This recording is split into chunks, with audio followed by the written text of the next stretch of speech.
友。พอลิบซิมยาไผเผาเฮ็ดหังสาวเคอเฮา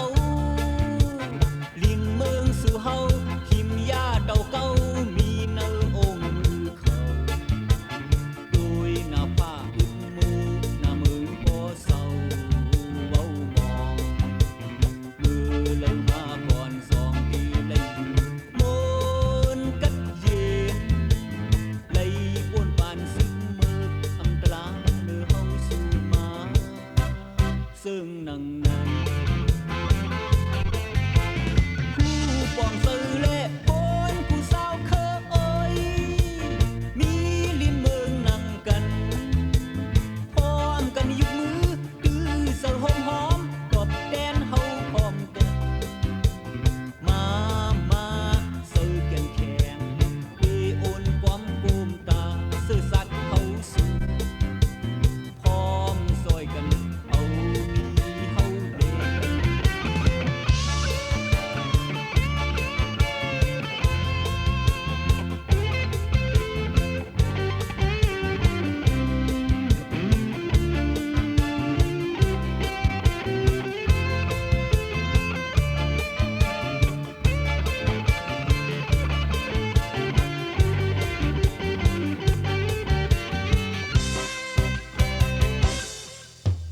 สังว่าสู่เฮาพร้อมห่มตึกเข็มเก่าสาวเคอเมืองเฮาพี่น้องข้างช้างยางมอนอำกาปาพี่น้องเมืองรับแขกเฮาสาวคือมีปืนมีเมืองเพลงถุงไว้หำคอวันหนึ่งกันเย็นปีข้างห่างเสือมาอยู่ลึกเคเข็นสิเมือกอำตลาเนื้อเฮาสู่มาพร้อมกันเลยพอลิบซิมยาไผเผาเฮ็ดหังสาวเคอเฮาลิ้นเมืองสู่เฮาหิมยาเต่าเก้ามีเนื้อองค์มือเขาโดยหน้าผ้าอึดมูหน้ามือพอเศร้าเว้ามองมือเล่ามาก่อนสองปีเลยมนกัดเย็นเลยป้วนปานซึมมืออำตลาเนื้อเฮาสู่มาซึ่งนังในผู้ขึ้นโตและก้นผู้สาวเคอเอ้ยมีลิ้นเมืองนั่งกันพร้อมกันยุกมือตื้อเสือหอมหอมดอกแดนเฮาพร้อมกันมาเสือแก่นแข็งเปโอนความโปมตาสืบสักเฮาสู่พร้อมซอยกันเอามีเฮาเลย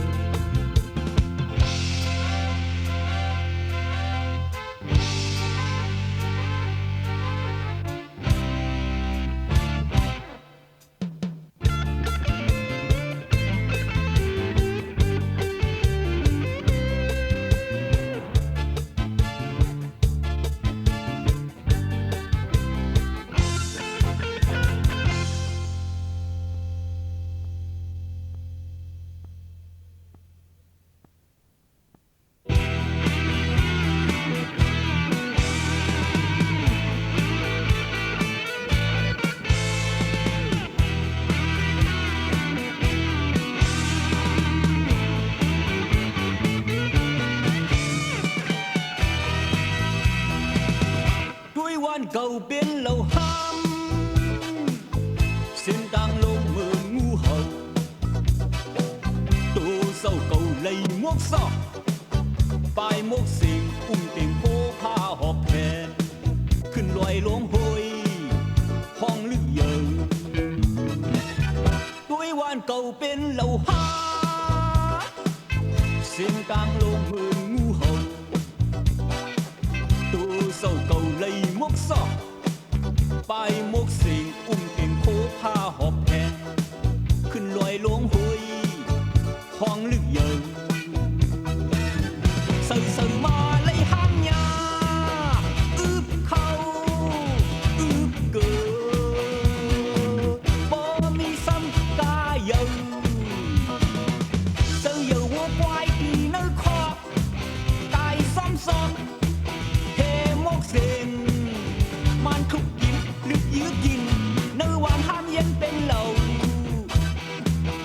เลือดเหอได้พงตกเมื่อ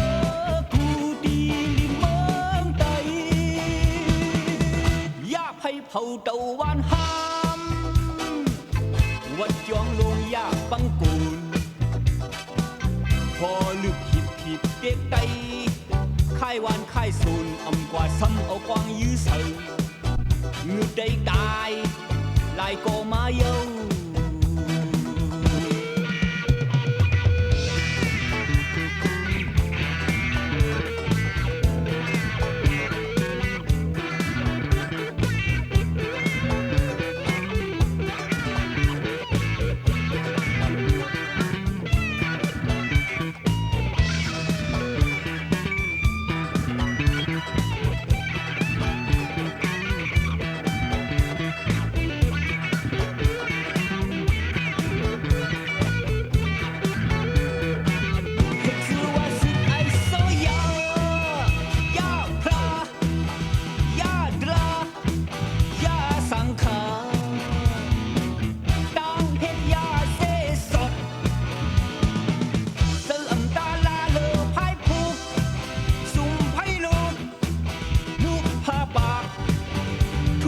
หายบ่ได้ตายด้วยวันห้ามเย็นเป็นเหล่าสายเลือดเหอได้พงตกเมื่อกูดีลินเมืองใดเมื่อเลือลาเสือไอไตผู้แดนสายตายแดนตบตัวเศร้าเก่าคอนแห้งลูกยุบเพชรตื่นซึ่งไหวเหมือนคอนขอดแกนกำแล้วมากนับพันตอบเจ้าบังซื้อเล่พี่น้องใจ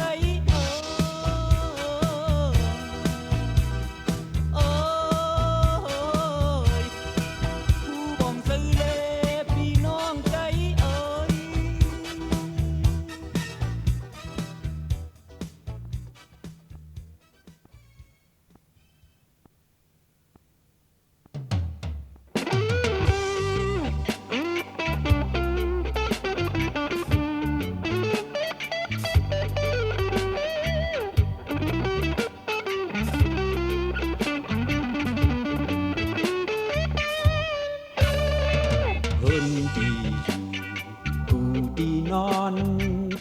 ขึ้นเล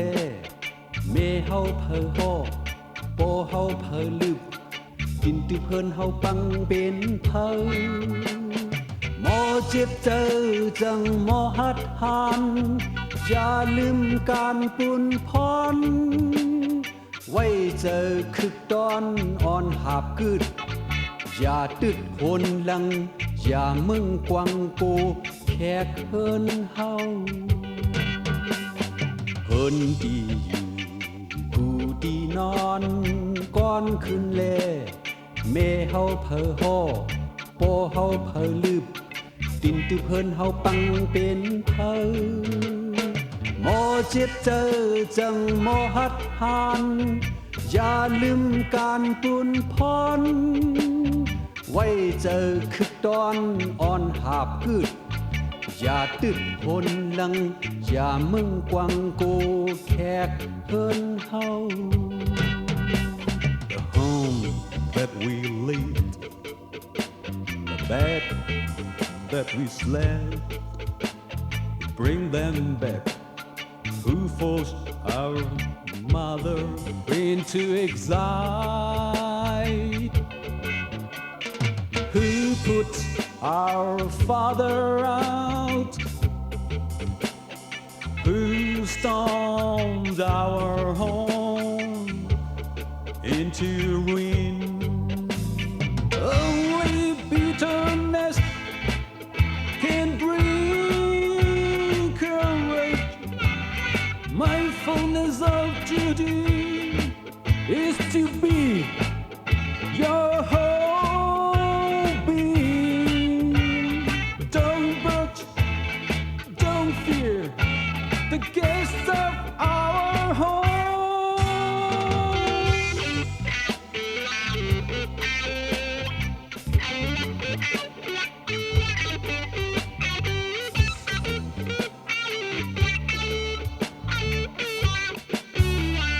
Home that we is left. Bring them back. Who forced our mother into exile? Who put our father out? Who stormed our home into ruin? Only bitterness can bring courage. Mindfulness of duty is to be your whole being. Don't budge, don't fear the guests of our home.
เตอำไลก็มีอันมาใครแวะมาตื่นเตไลทบก็มีฮาอันมาโกตายมาก็อำลอดไลตั้งตายอันฮักกูลองตื่นไลผัดยานมันวันหนึ่งฮาเมื่อเป็นก้นก้อหนึ่งเมื่อไตเต้นทาหอมเล็บเห็นนุ่งมาหูเย้าหนึ่งอำหูอันหูมานั้นเป็นไปหูหนึ่งหูมาเย้าหนึ่งอำหูอันมาหูนั้นเป็นไปหู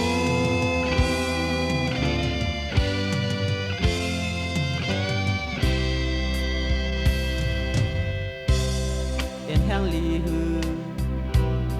ร้านมันแม่นลีสุดฮือลองตุ้งลองอยากตั้งขัดเจอข้ามป้นเลยหมดฮือ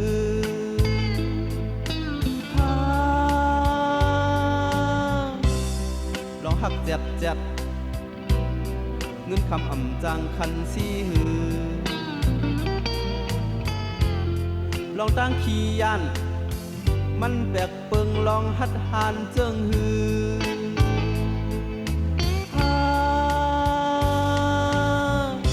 เมื่อเป็นก้นมึนตาหาโดยลองก้นหนึ่งคนหนึ่งวนหนึ่งมันสุกเย้าหนึ่งแต่สุ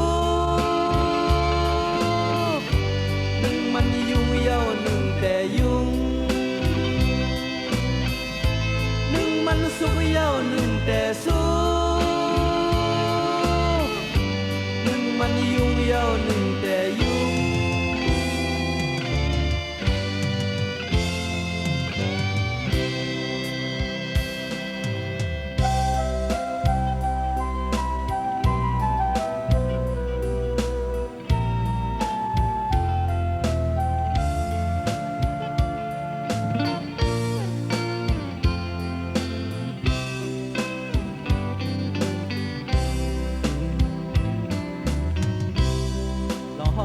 นั้นมันแต่เป็นลองยุ่มโคลองลุกพื้นก็มันแต่ดีลองเต็กเต็ง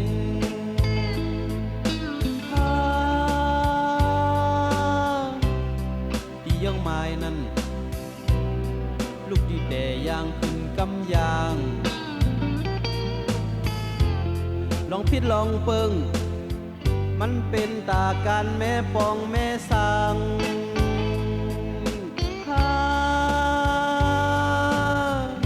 เมื่อเป็นคนเหตุการณ์อันมีอ่างอ่านลอยลองลอยตางยังมาเฮ็ดเย้าหนึ่งอำยาเมื่อเฮ็ดเย้าหนึ่งโลเฮหนึ่งเมื่อเฮ็ดเย้าหนึ่งอำยาวหนึ่งเมื่อเฮ็ดเย้าหนึ่งอำยาว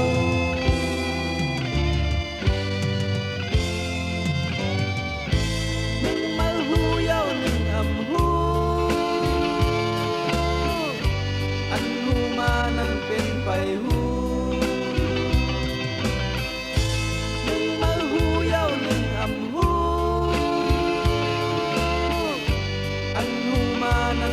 ไปหูหนึ่งมันสุกเย้าหนึ่งแต่สุ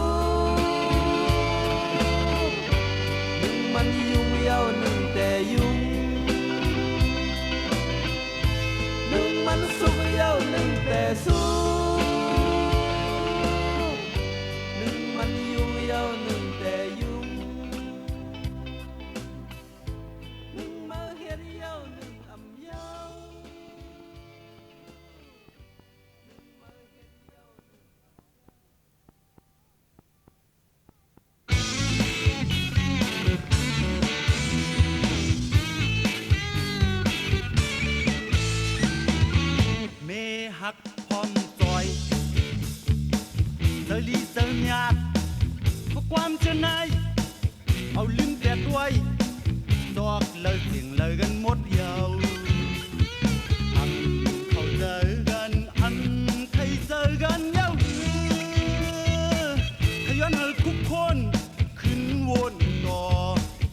เลือดไต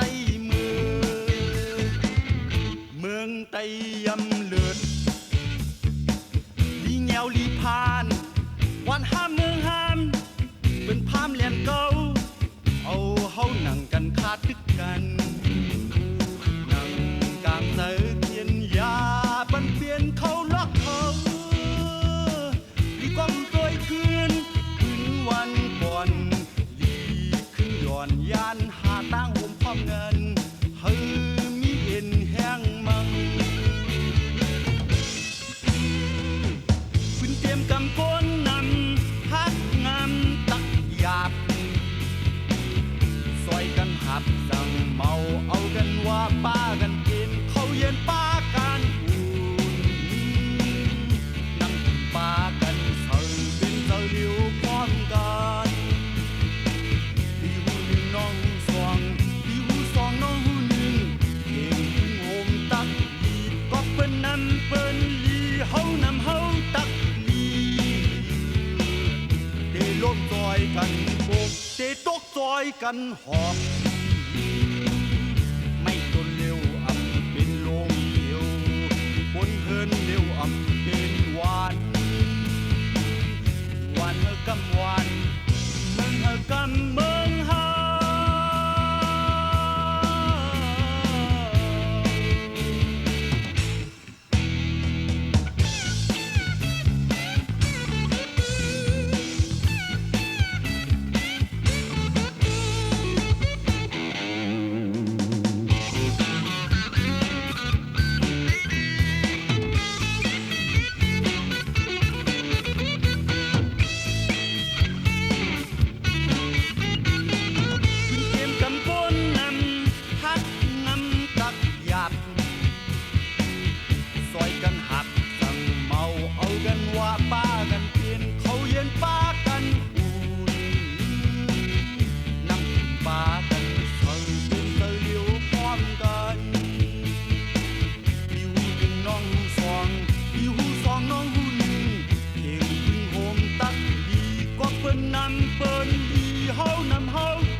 ล้มซอยกันโบกเดตกซอยกันหอบ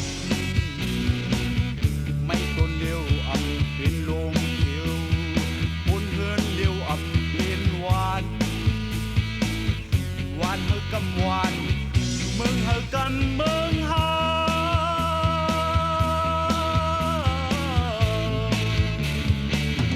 ลูกในมือหนาเฮาลดศรัทธาเฮากวนเมืองเฮาในกันเย็นเศร้ามีต่างทางห่างต่างปกป้องอย่าปันเฮาเทียนแส่เต้ายุงเป็นศึกการเอาเนื้อเลือดเต้าเคยตกลิ้นไหลปางตึกไปไว้หลายสิบหลาย20 ปีที่พร้อมกันเมฆแย่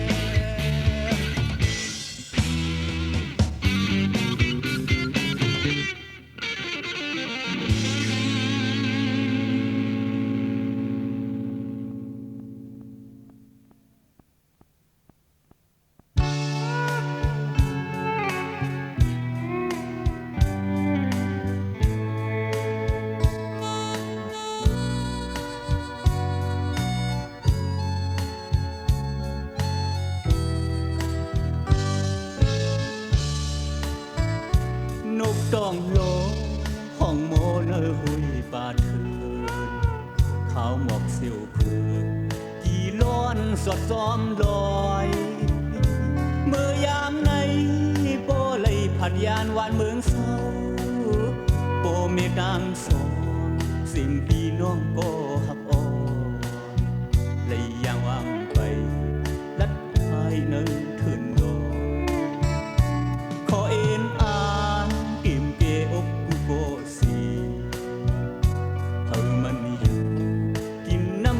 สะสมกันเมื่อยามเลวมาเลยผัดยานวานเมืองเศร้า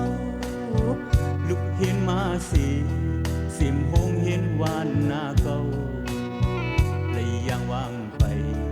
ลัดพายสองคืนรอตีนหือมาโกตี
ละมันเลิงความเมืองเขาขึ้นเฮ็ดก่อหานซึกยางสุบอนขอยาวขอเอ็นอ่านกิมเกอกผู้เกาะสีเพิ่งมันอยู่กินน้ำศึกษาซ้อมกันเมื่อยามเหนียวมาเลยผัดยานหวานเมืองเศร้าลุกเพียงมาสีสิมพงเห็นวานนาเก่าเลยยังวางไปลัดพายซ้อมขึ้นรอตีนหือมาโกตีโตนาโทเตียนหือเมื่อโกตีโตนาโลตีนหือบาลังอำโลนสัง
มาพร้อมกันดูแขนศึกแม่ปอง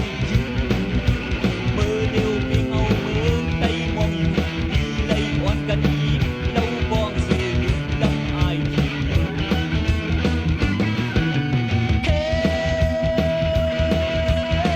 เกินเราเมืองใดเฮ็ดเกินเราเมืองใดเฮ็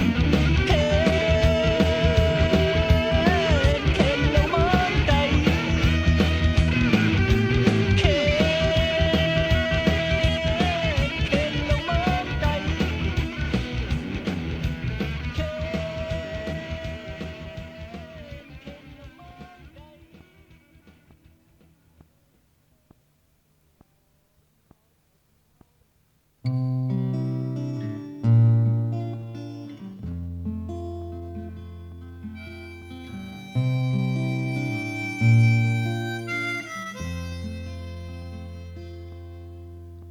I've never seen the moon smile at me the way it does in Scotland, and I've never seen the sun burn so magenta through the palms. I've never seen the bougainvilleas overflow the way they do in Burma.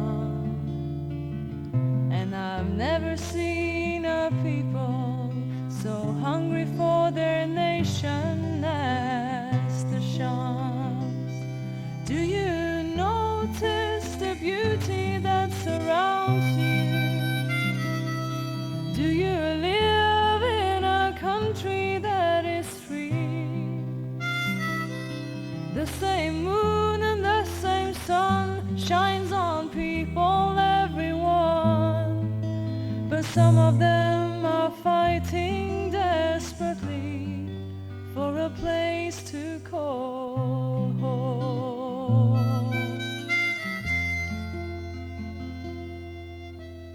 It's called the land of smiles, but if you look deep in their eyes, you'll see a secret of war-torn lives and the lies they hide to survive. And it's a land of many flowers that are fading in the hour by the breathos, while the burning fields of poppy kills a family's means to stay alive. Do you notice the beauty that surrounds you? Do you live in a country that is free? The same moon and the same sun shines on people, everyone. But some of them are fighting desperately for a place to call home. A place to call home. It was promised long ago to roam freely in a land that bears their name. Home. It was bought with blood 1,000 folds, where finally the Shan could stake their claim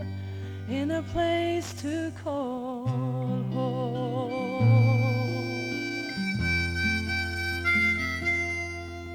Have you ever seen a child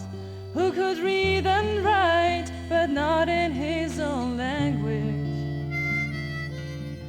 Have you ever seen a holiday where you're not allowed to wave your flag? And have you ever seen a border knowing that on one side lies your freedom, and on the other side of slavery lies what is rightfully your home?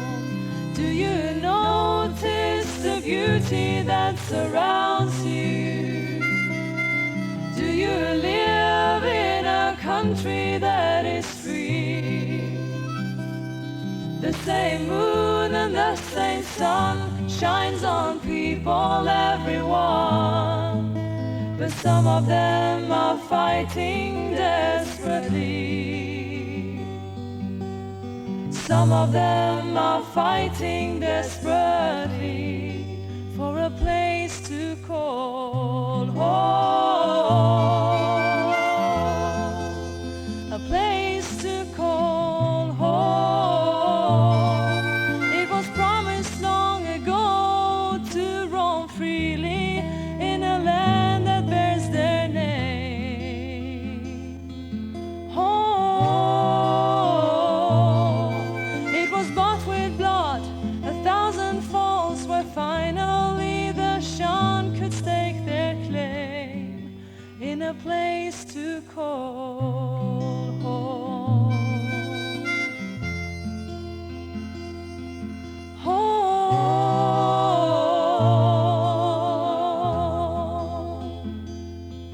Home.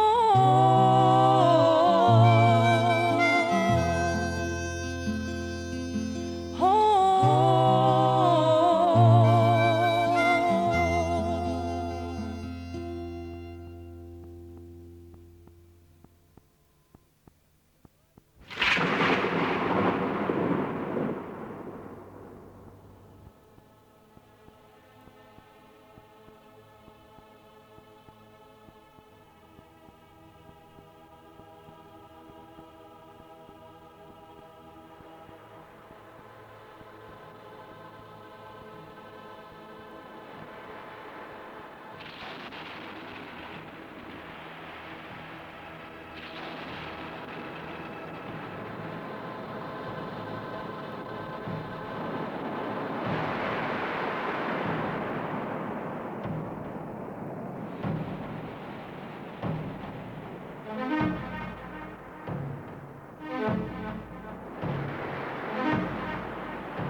คุณลองเจ้าจันกาคัดตาลุยปางลายฝ่ายนากอบมุงหันฟังลิ้นอำเจอมังเกอเฮนางพีลงจอยก็อำมีว่ากาโจลิบคีมีเจอนั้นอ่านกันโกกลุยไว้ขึ้นหน้าลงกว่าเยาวนางเมฆลาลงเจอต้องทำความเจอมือเจ้าอำหันสังเปมาเงือลุยเบ็ดหลายลายตักกำลอดตั้งตายในอำหู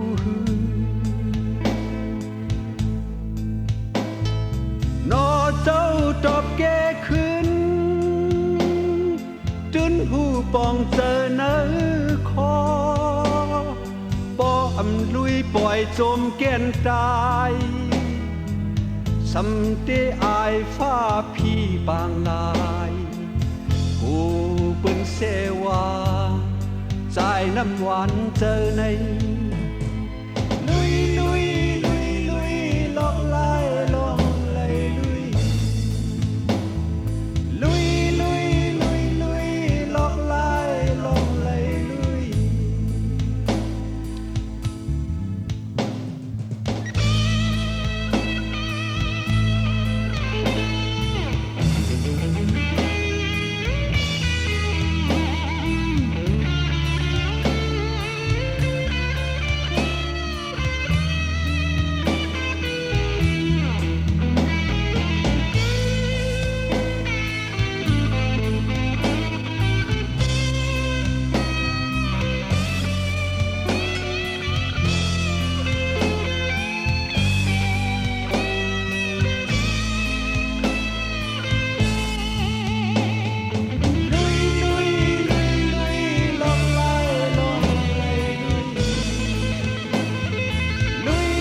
นกา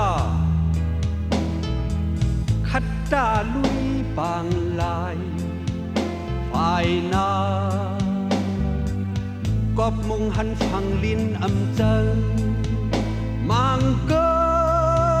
เฮนางพีลงจอยก็อมีว่ากาเจอลิบคีมีเจอนั้นอ่านกันโกกลุยไว้ขึ้นหน้าลงกว่าเยานางเมฆลาลงเจอต้องทำความเจอเมื่อเจ้าอำหันสังเปมาเงอลุยเป็ดลายลายตักกำหลดตั้งตายในอำพู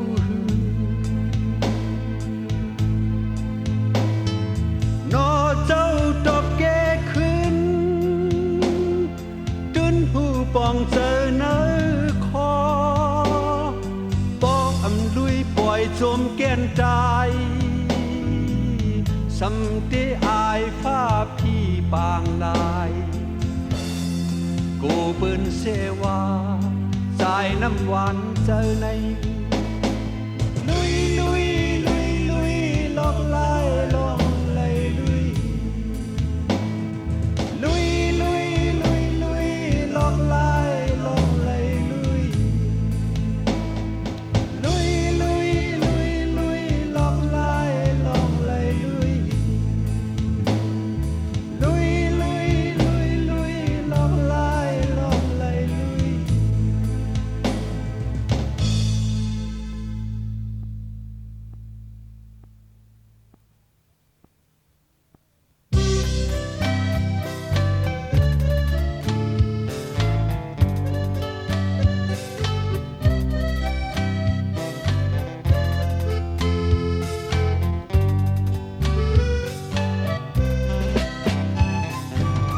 ต้องเกเลยจำเสือละกับเสือกวนให้มันเล็กลายง่ายนะเมื่ออยู่ยานกันไกลสังหึงหึงนานมาอยู่ในอยู่มันลืมแปดเฮากว่าภายแม่น้ำปิงเอ้ยสวยห่มลมตัวบันสาวเราก็สู้เกี่ยมของปีปันเปิ้นมาเก้านมปีปันเปิ้นมาเก้าสุขโตถึงวันเมื่ออันเฮาขึ้นคอยทบกัน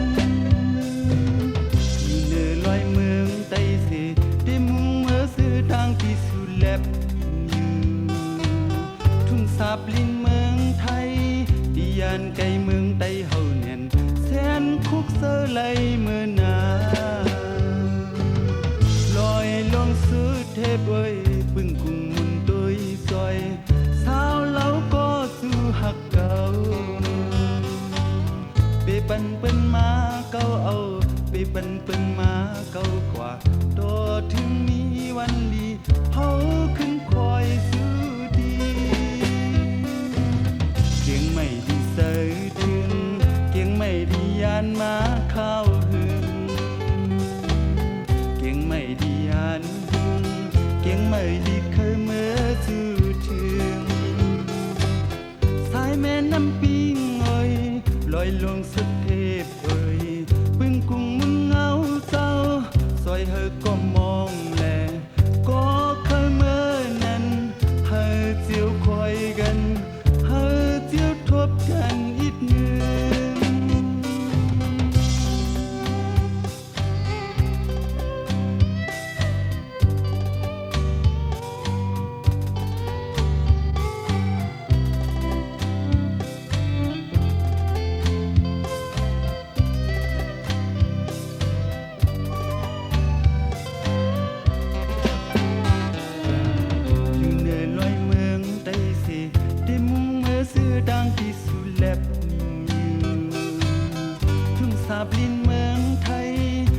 านไกลเมืองไต้เฮาเนียนเสียนคุกเสอไหลเมื่อนาลอย ลงซื้อเทพไว้ปึ้งกุ้งมุนโดยซอยสาวเล่าก็สู้หักเก่าเปปันเปิ้นมาเก่าเอาเปปันเปิ้นมาเก่ากว่าโตถึงมีวันลีเฮาขึ้นคอยซื้อดีเก่งไม่ดีเสิร์ถึงเก่งไม่ดียานมาเข้าหึงเก่งไม่ดีเสิร์ถึงเก่งไม่ดีเคยเมื่อจื้อถึงสายแม่น้ำปิงเอ้ยลอยลงสุดเทพเอ้ยปึ้งกุ้งมุนเงาเจ้าซอยเฮอก็มองแลก็เคยเมื่อนั้นเฮอเจียวคอยกันเฮอเจียวทบกันอีกหนึ่ง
ลิงเน็ตสันคอนกิ่ง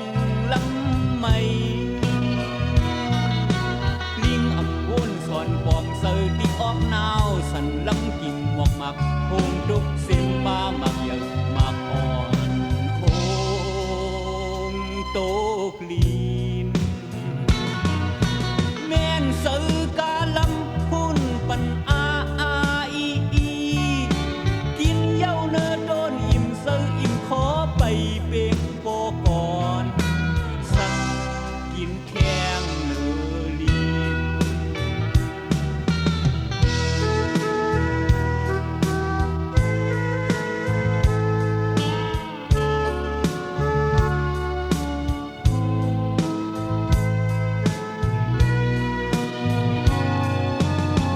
ท้องตาแหลงตาหลุนดอมเยอะศพหายสาบดูนกะห่างเกศรมีทำหูหมักหิงกว้างยาวลูกหนึ่งเสืออยู่ทั้งดึกโมกโซ่ทั้งเปิดเสืออ่อนสามตัวปีน้องนอนเลิบข้างเปิดเมมันไกสอนแลดตื่นเป็นในเป็นนี้กิ้งโจวานเมืองเป็นหือเป็นก็ตื่นอำเสือเล็กสอนนับดีโวนแมนเสือเสริมเน็บแมบและภายไว้งาน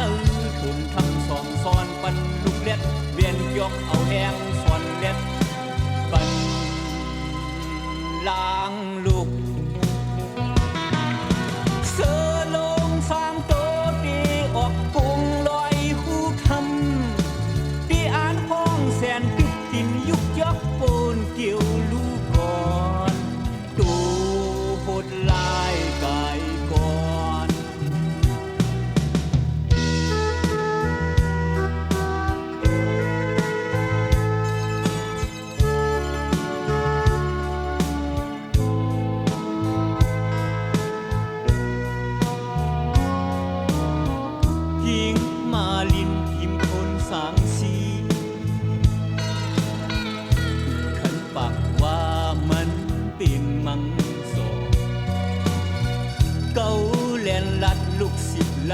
วันที่หนึ่งเสือขันอายลายโดยเยาเสือออกทำดินดึกจอกฮอดแห้งกัดตีครึ่งลำวาววันหนึ่ง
ก็เป็นลูกในใดก็ซ้ำกว่ายุ่มเอาความเปิ่นอำโมหักทิ้งเสือทิ้งเธอเป็นลูกเมใดห่างลีอำสร้างทุกมือซ้อมเคอเปิ่นเก่าปีมางินเสีย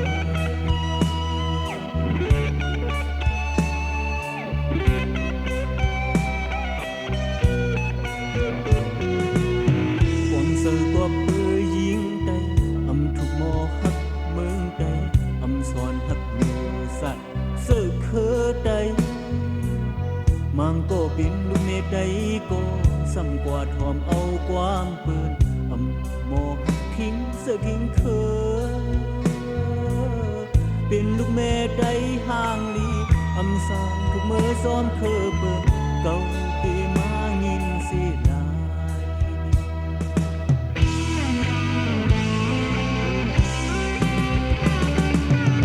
ผู้อยู่เปิ้นเด็กใดหายผู้อยู่เปิ้นแย่นใดตายน้องอำปองสังกุมยอมโดยเธอเปิ้น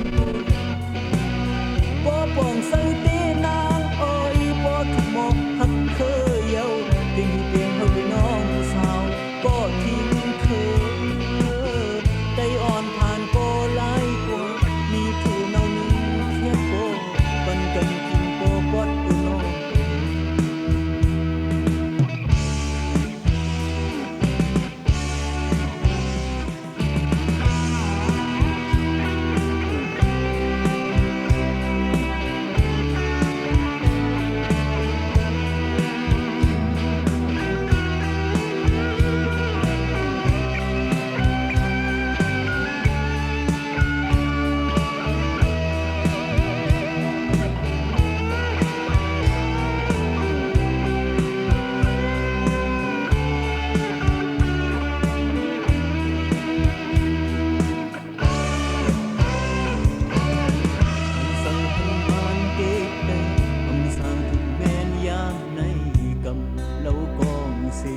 ลุกพื้นเยาหันถึงแลพี่น้องไก่อ่อนปิ่มซึ่งหูก็ย่างในทุกความเป็นกันคัดแหงเยาหยิบกองเสมือนสึกก่อนอยู่ดีลินหน้าปอยดึกซื้อเธอหันยิงไตหักคืน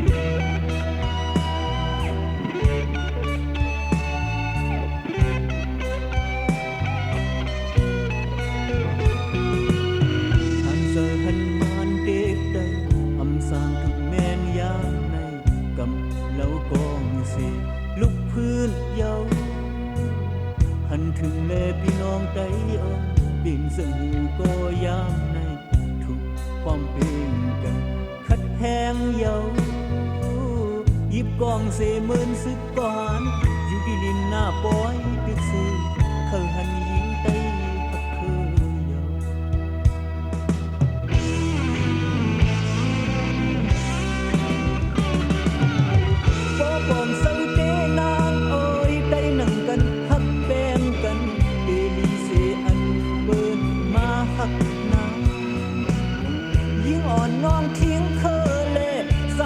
They